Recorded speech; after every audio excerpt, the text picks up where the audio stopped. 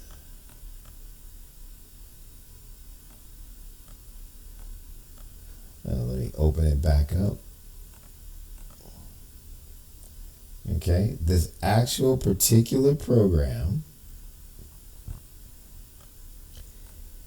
is that, you see this right here? That is manipulated photography. Something right here.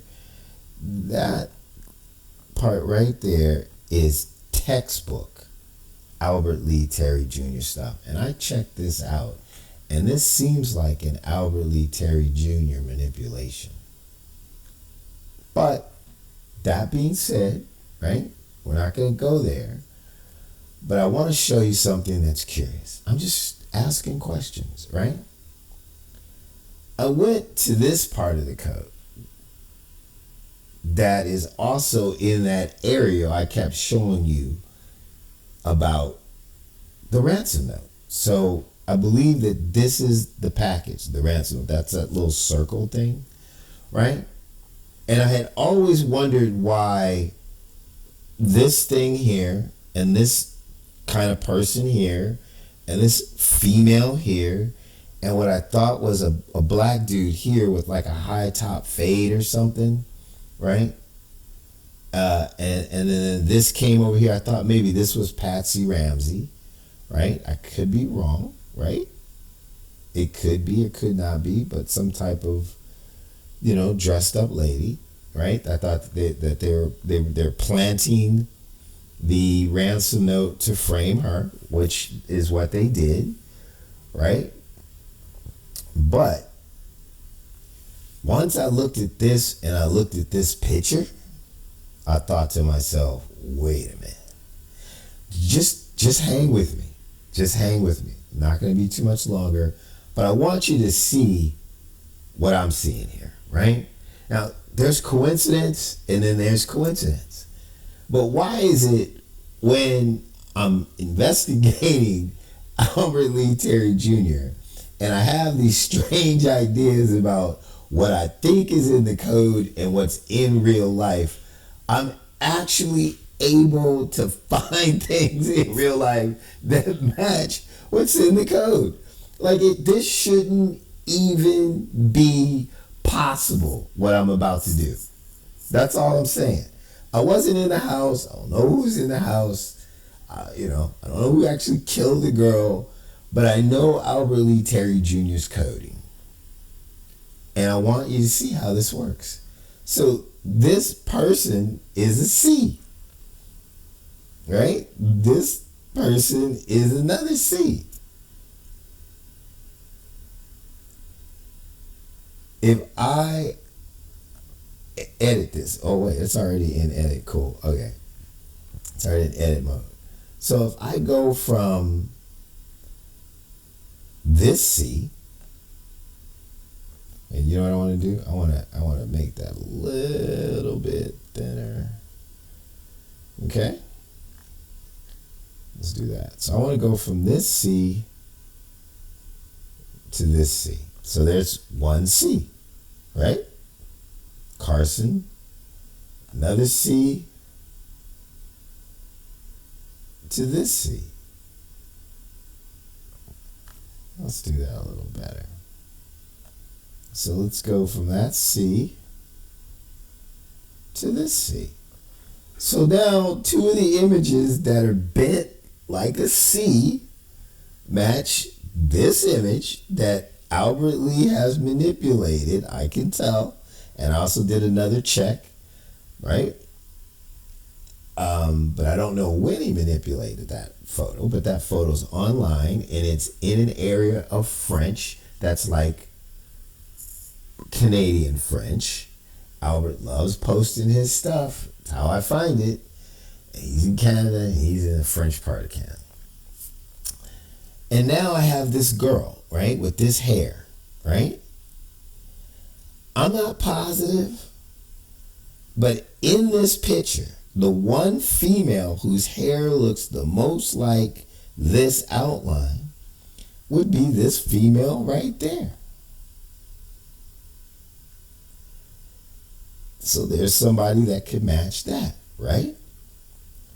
Then remember I said I thought this was a brother. I always did. I said it was because like the high top fade, like Kid and Play back in the day, right? But also look at this brother. But he has this little high hat on. Okay? So I'm thinking maybe we got a 2-for-1. We got a brother with a high top fade and a high hat. So I've matched up 4 of the symbols with this picture already. You could say I'm forcing it, but it's there, right? And now we have the mermaid, right? This most likely is possibly, could be,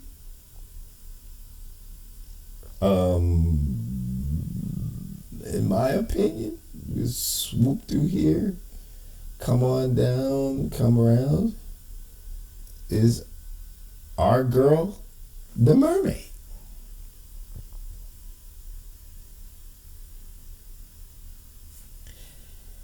And last but not least, now I think this is a map of an area, but I also believe that it is also a representation of Albert Lee Terry Jr., right? I'm going to bring this up and I'm going to see, because Albert Lee, right, created this document. He is the master of this party. And he's got to get this document from Canada to Boulder, Colorado. So Albert Lee needs to give this document to somebody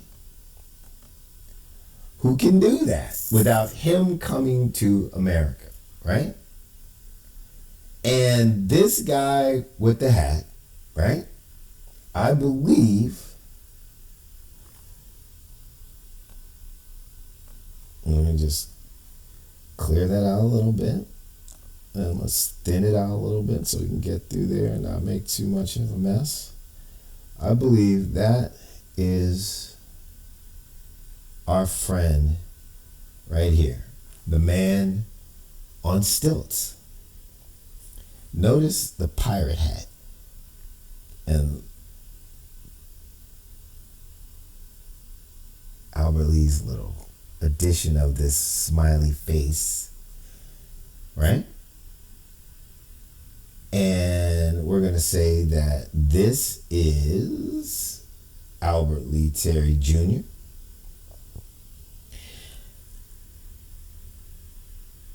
If I'm correct, and this coding is factual in terms of what actually took place, and Albert Lee's psychological penchant for wanting to place evidence in the public where we could get to it so that he can sit back and believe that he is superior, that he can print his name, his address, his crimes, and not get caught because he believes he's uncrackable, like in the Zodiac case.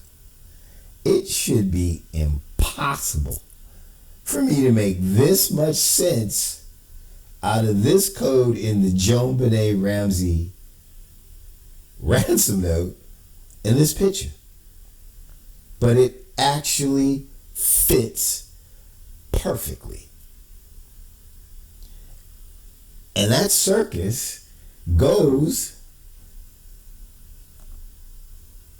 from Canada to Colorado. He could have gave him the note, the garrote, the stun gun, put it in a package, and the carnival goes. Nobody's going through every package in a carnival, a circus. Who could, man, brilliant. These people could travel all over the country and nobody would ever suspect that anything was wrong because their whole job is traveling. Right? And remember,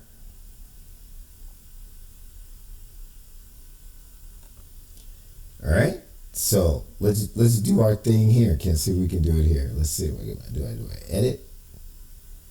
All right. Let's do a markup. Let's go red. Let's go big.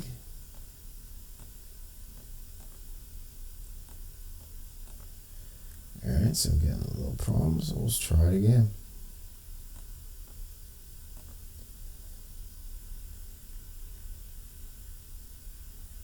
I know what I'll do.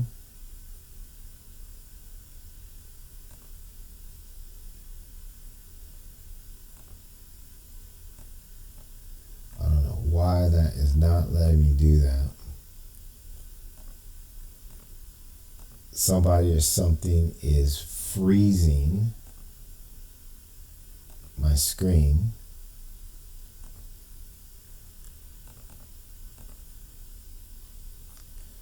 All right. I think I unfroze it. Yeah, so we'll just go with what it is because I can't seem to get it to work any other way. So we have the girl, right? We have the ransom note, right? We have the man on stilts saying that I'm going to get this package. Albert's telling him this package is going to come. It's going to be a female. It's going to be a female and a male carrying the package over the water, across the border from British Canada over into the United States some kind of way, right? To some point in the United States. And I'm trying to figure out what this line actually means. I've been looking at topography in Colorado that would lead to the Ramsey house, right? And I'm not positive, but there's some place called Fort something in Colorado. It almost fits if I turned it the other way. I'm not positive, so I'm not going to say, but the circus was in Fort something in Colorado, right? Gets to another person, and then it gets to the guy, the Stilts guy, who looks like he's the intruder, right? And again, here's the Stilts guy, here's the package, some more information about things moving, right?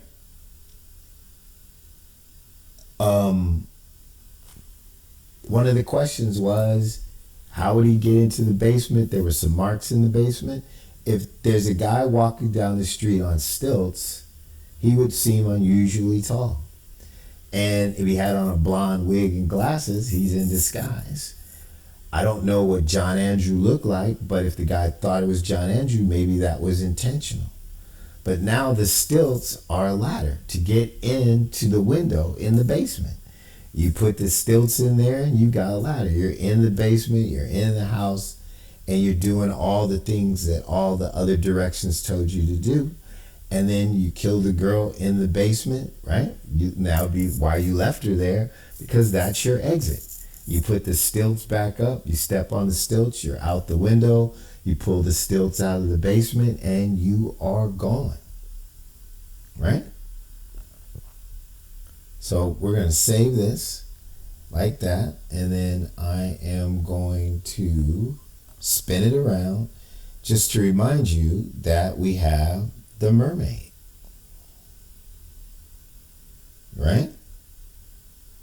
And the man on stilts. So we closed that out, and I'm just going to do a review. So if I just got rid of Boulder, Colorado, and we just went back to Montreal, Canada,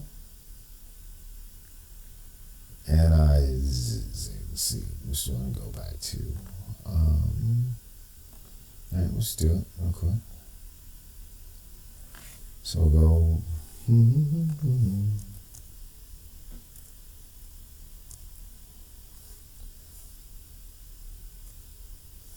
Montreal, QBC, Canada, right? Remember I told you that's that area that kind of looked like a little belly thing that was attached that actually turned out to be the mermaid, but the other way it was where the two people were carrying the package. I closed it out because it was getting so confusing over there. It was bothering me. And then, right, we're going to Boulder, Colorado.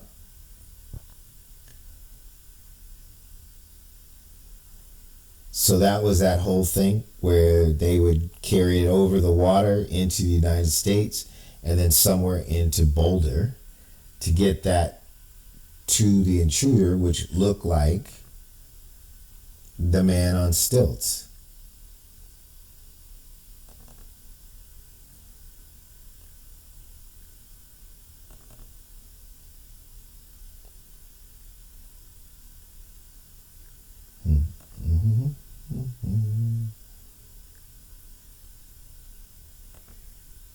Let's see where we were. And then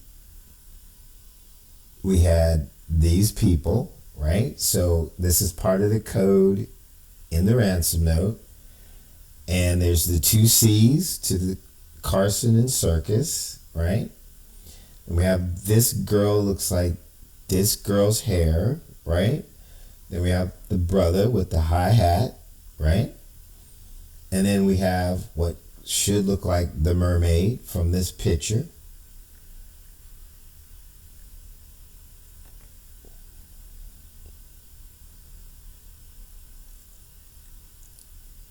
We had the intruder message showing that this is code, right?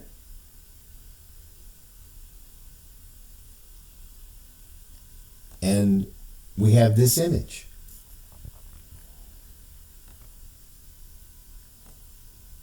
You take that image and let's edit this picture.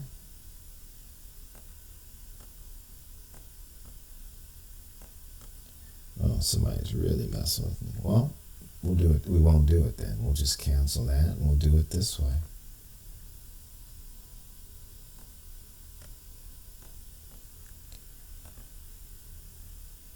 We'll do it again.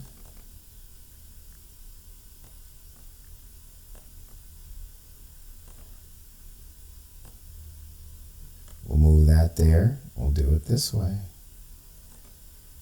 However I have to do it. Oh, you gotta be kidding me. Somebody really doesn't want this to happen. Look at it, they are blocking it.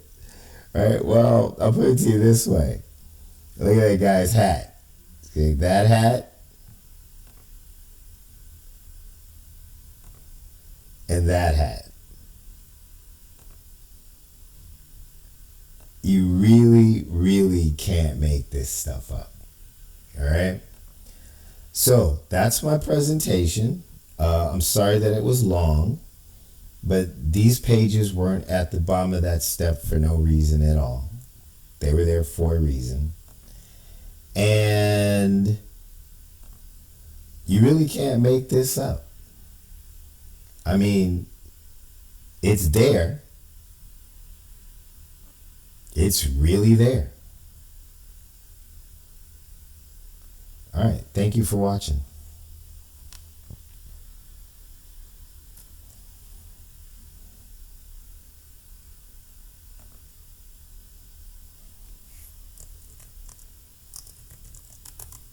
My name is Stephen Butler. I'm in Los Angeles.